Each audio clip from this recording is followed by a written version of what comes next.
근데 또 일본에 썸이라는 단어 자체가 없어요. 난 얘 좋아해. 얘도 나 좋아할 것 같아. 그럼 고백. 사귀어. 모이? 안녕하세요, 모입니다. 이거 좀 대표님한테 물어보기엔 좀 그러는데 일본에서 활동하면서 여자친구 있었어요? 일본 여자친구? 나는 없었고 네. 내 친구들은 있었지. 그래서 대표님 친구분들 어떻게 여자친구랑 사귀셨는지 아세요? 그러니까 손 땄다던가 아니면은 자기가 호감이 있어서 바로 고백했다. 약간 이런 거. 호감이 있어서 서로 연락을 하다가 이 여자가 내 여자다 싶어서 네. 고백을 했다고 하더라고. 오, 그걸 들었을 때 대표님은 그러면은 어디부터 썸이고 어디까지가 썸이에요? 한국에서. 서로를 알아보는 단계, 확인 절차. 그게 썸. 일본은 그런 단계가 잘 없어요. 그래서 오늘은 한국에서는 썸부터, 일본에서는 썸이 없다. 여기에 대해 얘기해 보도록 하겠습니다. 모이? 먼저 첫 번째, 한국은 썸부터 시작. 일본은 썸이 없다. 한국에서는 일단 마음에 드는 것보다 그냥 연락을 시작했다가 연락을 맨날 이어가고 둘이서 밥 먹게 되고 둘이서 밤에 산책하게 되고 왜 밤에 산책을 하지? 뭐 그런 게 있죠. 제가 친구들을 봤을 때 밤에 산책을 하게 되고 그게 뭘까? 팔팔 하는 거죠. 네, 맞아요. 그리고 둘이서 있는 시간이 길어지고 거기서 이제 서로 마음 먹으면은 고백하고 사귀는 게 썸이잖아요, 한국에서는. 근데 한국에서 썸 단계에서 약간의 스킨십을 된다고 또 하더라고요. 제가 알바 끝나고 버스 타고 있었는데 그 제 바로 뒷자리에 친구랑 남자랑 같이 버스를 탔어요. 아직 안 사귀고 있는데 손을 잡고 있더라고요. 약간의 스킨십은 썸 단계에서 되나 봐요. 우리가 모르는 걸 수도 있어. 뽀뽀도 했었을 수도 있잖아. 친구한테 한번 물어봐야겠다. 근데 일본에서는 썸 단계가 없으니까 진짜 없어요. 이게 썸이라는 단어도 없고 그냥 연락을 하는 사람. 이게 사귀기 전 단계. 내가 호감이 있고 상대방이 약간 호감 보이면은 고백하고 사귀고. 이게 좀 기간이 조금 빨라요, 일본에서는. 일본 드라마 보신 적 있죠? 로맨스 드라마 이런 거. 한국 드라마처럼 그런 썸 단계가 없이 서로 긴가민가 하다가 고백하고 사귀는 경우가 많지 않아요. 그 긴가민가는 썸이라고 하는 거야. 어머. 근데 일본에 썸이라는 단어가 없습니다. 근데 썸이 영어죠. 근데 또 일본에 썸이라는 단어 자체가 없어요. 난 얘 좋아해. 얘도 나 좋아할 것 같아. 그럼 고백. 사귀어. 이렇게 되는 관계가 많아요. 그럼 일본에서 연락을 뭐 하겠지? 만나겠지? 영화보러 안 가? 가기는 할 거예요. 밥 안 먹어? 먹기는 먹지 않을까요? 사귀기 전에 절대 술 안 마셔? 그러게요. 먹나? 먹을 수도 있죠. 이걸 썸이라고 하잖아. 근데 한국에서도 긴가민가 해요? 한국 사람은 사람 아닌가? 연애하기 전에 약간 유예 기간을 가지자. 내가 봤을 때 지금 뭐에 유행기가 정말인지 모르는 것 같은데? 네. 유예 기간? 당장 사귀는 것까지는 조금 그렇고 서로 좀 알아가는 단계를 가지자. 근데 일본에서 그런 단계는 없는 것 같던데요? 제가 아무래도 고등학생 때까지밖에 일본에 없었으니까 잘 모르겠는데 제가 그때 일본에 있었을 때는 그런 단계가 없었어요. 갑자기 사귀었다 이런 분들 많았어요. 연락 잠깐 하고 둘이 잠깐 보고 이거 괜찮네? 고백 사귀자 이거였는데 근데 저 하나 더 궁금한 게 있어요. 한국 남성분들은 썸 단계에서는 잘 챙겨주고 잘 해주는데 사귀면은 점점 약간 자기만의 시간 가지는 거 왜요? 아니야, 사귀어도 잘해줘.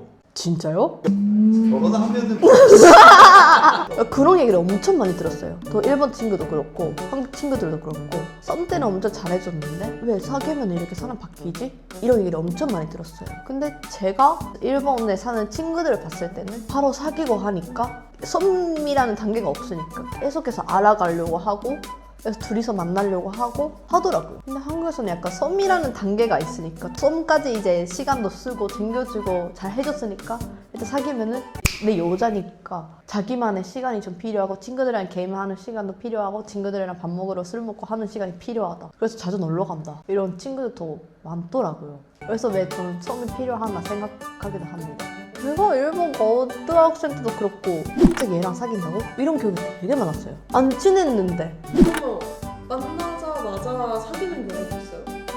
만나자마자? 이것도 약간 사람 발 사람이긴 한데 오래는 기간을 안 가져요.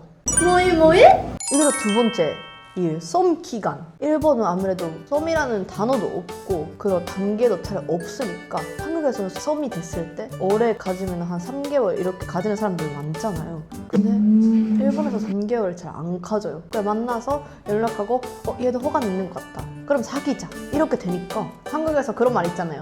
썸 따다 그냥 끝났다. 있지 않아요? 많지. 그쵸? 그리고 썸 탔을 때 좀 오래 봐야 된다 이런 것도 있잖아요. 그게 전 너무 신기했어요. 이렇게 3개월 동안 왜 썸을 탔지? 너무 애매한 사이잖아요. 썸 따다가 끝날 수도 있는데. 근데 일본은 이 단계가 없으니까 무조건 일본은 그거예요. 명확한 관계? 이게 더 중요하게 보니까. 그리고 남애한테 그런 피해 주기 싫고 부담 주기 싫고 이런 명확한 관계가 필요하거든요. 연인 사이면 무조건 확실한 관계가 필요해요. 근데 한국에서도 썸 타면은 약간 애매하잖아요, 너무. 만약에 사귀지도 않았는데 호감 있는 남자가 여자 있는 차례에 술 먹으러 간다. 안 된다고 할 수 없잖아요. 아직 사귀지도 않았는데 그걸 3개월 동안 뭐 쳐요? 사람마다 다른 것 같은데 못 가게 하는 애들도 있고 약간 이런 와우, 실뜨죠? 갔다 왔어. 네. 재밌었지. 어머! 어머. 그럼 팔면 썸 필요 없잖아요. 썸 할 필요가 없잖아요. 아우, 너무 싫어. 요즘에 좀 바뀌었을 수도 있는데 한국 여자들은 먼저 사귀자는 말을 잘 안 하잖아. 기다리는 거야. 아, 사귀자는 말 들을 때까지? 바로 사귀고는 싶은데 내가 사귀자고 하면은 네. 쉬운 여자가 될 것 같아서 사귀자는 말을 안 하고 기다려. 네. 그럼 결국엔 남자가 사귀자고 얘기를 해야 되는데 이 남자는 이 여자에 대해서 좀 더 알아가고 싶어. 그래서 썸이 길어지는 거지. 아, 여자가 말 안 하니까. 모에는 어떤 스타일이야? 저요? 저도 못해요, 고백은. 좀 싫어요. 그래서 저도 기다리지 않을까요? 사귀면서 다르네. 그러면 저도 만약에 있으면 썸이 길어지겠네요. 저도 애매한 관계가 되겠다. 뭐이? 세 번째는 일본에서 고백을 곧 해야 한다. 드라마를 봤을 때 썸 단계가 없으니까 고백을 하는 장면이 너무 많지 않아요? 뭐 한국도 마찬가지긴 한데 일본이 더욱 많은 것 같아요. 제가 봤을 때. 뭐 일본은 무조건 고백을 해야 한다 이런 문화가 좀 있어요. 한국에서는 더 애매한 관계에서 시작했다가 긴가민가 하면서 우리 사귀고 있는 건가? 아닌가? 여기부터 시작하잖아요. 근데 일본은 무조건 먼저 고백이니까 확실한 관계가 딱 되는 거죠. 그때부터. 한국은 썸이 길어지면 계속 애매한 단계를 거치잖아요. 그래서 일본에서는 상대방한테 부담 주기 싫다, 피해 주기 싫다, 이런 성격이 가지는 분들 많으니까 고백부터 시작해서 상대방을 더 알아가는 거죠. 둘만의 확실한 관계를 만들고 나서 이거를 가지는 것 같아요. 뭐이? 제가 지금까지 이렇게 얘기를 해봤는데요. 드라마만 봐도 한국이랑 일본 연애의 차이가 좀 보이잖아요. 저도 그렇게 많이 보였거든요. 한국 연애 문화, 일본 연애 문화 이런 게 잘 보였는데, 그래서 제가 오늘 이렇게 일본 썸 단계, 한국 썸 단계에 대해 얘기를 해봤습니다. 어떠셨나요? 도움 많이 되셨을까요? 오늘의 뭐뭐의 영상은 여기까지입니다. 다음 영상에서 만나기 전에 구독과 좋아요, 알림 설정까지 부탁드립니다. 그럼 다음 영상에서 만나요. 바이바이!